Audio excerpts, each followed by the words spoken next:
Pemirsa, Wakil Ketua Komisi A Bidang Hukum dan Pemerintahan DPRK Banda Aceh Ismawardi mengemukakan terkait laporan warga tentang hama babi yang selama ini telah merusak tanaman di halaman kebun warga.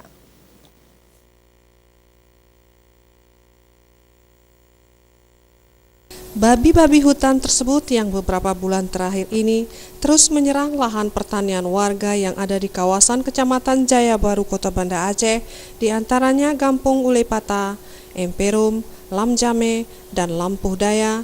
Munculnya hama babi hutan dalam Kota Banda Aceh tentunya menjadi perhatian khusus dan cukup meresahkan warga, khususnya warga di Kecamatan Jaya Baru, di mana babi-babi tersebut terus menyerang lahan pertanian. Ismawardi mengatakan kawanan babi hutan beroperasi mengincar tanaman dan kebun warga pada malam hari. Akibatnya tanaman jagung, umbi-umbian, dan pohon pisang yang ada di lahan warga kerap rusak karena serangan babi tersebut. Babi hutan tersebut datang bergerombol, mencapai lebih dari 8 ekor, dan sasaran utamanya adalah tanaman palawija yang ditanam warga.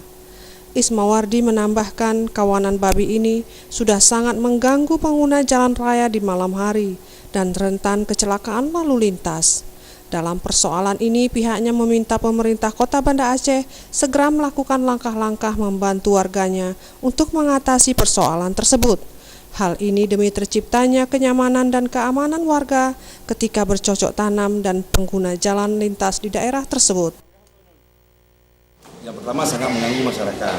Berarti kita mengharapkan kepada wali kota untuk segera menanggulangi babi liar yang ada di Jaya Baru. Artinya mencari segera solusinya. Banyak tanaman-tanaman masyarakat yang diganggu sehingga sangat meresahkan masyarakat. Baik yang menanam